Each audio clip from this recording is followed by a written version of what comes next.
Y las repercusiones obviamente continúan por lo llamativas que fueron las declaraciones que hizo Lula da Silva. Por eso nos interesa preguntarle a Elisa Trota-Gamos qué piensa respecto de esto, considerando que Elisa Trota fue en su momento representante de lo que fue el intento de gobierno de Juan Guaidó en la Argentina, como embajadora en la Argentina. Hoy es defensora de derechos humanos y continúa muy activa siguiendo lo que sucede en Venezuela. Elisa, ¿cómo le va? Lo saluda Darío Misraji. Hola Darío, buenas tardes. Sí, bueno, cuando vemos las palabras de Lula en relación a la visita de Maduro y a lo que él considera una narrativa construida, no podemos sino referirnos a ella como una afrenta ante todas las víctimas de la dictadura venezolana y una minimización de los crímenes de lesa humanidad que se han perpetrado en Venezuela. Además veía el informe que pasaban justo antes de esta entrevista y sí, yo sí en algo coincido con Lula en que definitivamente esto es una visita histórica, pero que al contrario de lo que él piensa, significa un retroceso en materia de derechos humanos, en materia de libertades y de la defensa de la democracia, no solo en Brasil, sino en la región. Maduro está realmente, no ha logrado visitar más países que no son los países justamente que acompañan el régimen, como Cuba, como Rusia, como Irán, justamente por el miedo que tiene no solo a ser juzgado en términos de derechos humanos. Recordemos que la jurisdicción de los derechos humanos en muchos países apelan a la jurisdicción universal, como es el caso de Argentina, y por ello en enero, cuando Maduro pretendía visitar Argentina, logramos que no viniera, interponiendo además una demanda desde el punto de vista penal. Pero no solo desde ese punto de vista, sino porque también teme justamente a las repercusiones, al rechazo que pueda tener por distintos factores de la sociedad civil. Con lo cual esta visita de Maduro a Brasil, lejos de parecer un paso importante en política exterior del presidente brasilero, difunde todo lo contrario, difunde que Lula claramente está no solo dándole un espaldarazo a Maduro y al régimen que él representa, a la dictadura, sino que además está prácticamente poniendo en tela de juicio que Brasil pueda realmente defender las banderas de la libertad y de la democracia. Recordemos que mientras está Maduro en Brasil, solo por nombrar algunas cosas, hoy mismo en Venezuela hay más de 300 presos políticos que están siendo constantemente torturados. Incluso lo decía una de las organizaciones de derechos humanos más importantes de Venezuela, que es Provea, y se refería justamente a las palabras del presidente Lula, diciendo que solo este año, en el 2023, casi 9.000 víctimas apoyaron de manera abrumadora la reanudación de la investigación por crímenes y lesa humanidad a la Corte Penal Internacional. Y a eso se referían, y me permito leer, no es una narrativa construida, es parte de un plan sistemático contra la población civil y disidente alertado justamente por Naciones Unidas, entre muchos otros organismos.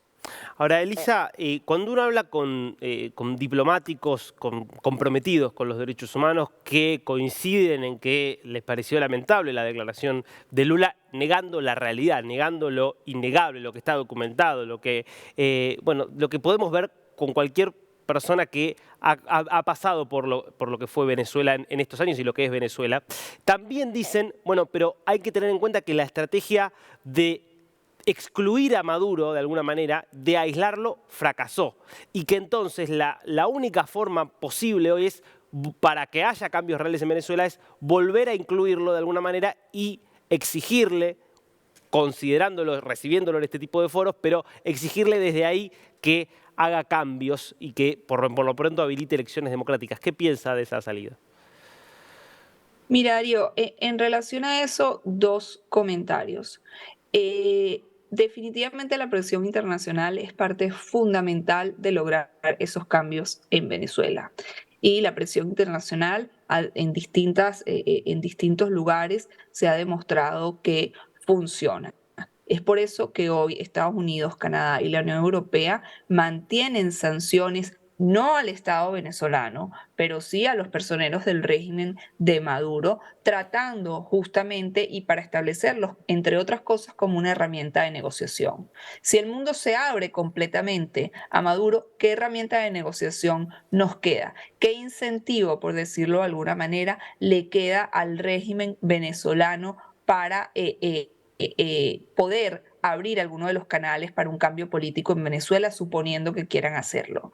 Eso por un lado, pero también quiero referirme a lo que mencionó la directora de Human Rights Watch para la región en relación a lo que dijo Lula, y es que como en el caso de Ucrania, en el que Lula pretendía ejercer un rol también de liderazgo, Lula tiene que entender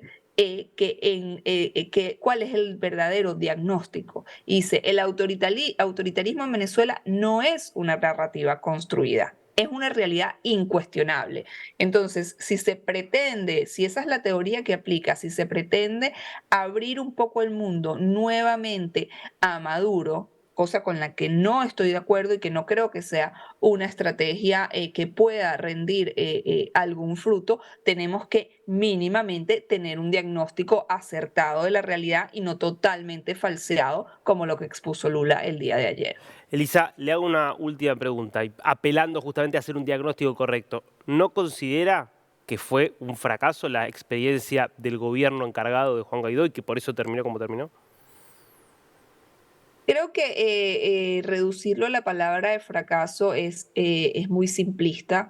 Una experiencia muy importante que lamentablemente no nos llevó a donde hubiésemos querido que nos llevara, que era a la salida democrática, buscar la salida democrática para Venezuela. Pero fue un escenario en donde se lograron adelantar muchísimas cosas, como justamente lo que tiene que ver con la presión internacional,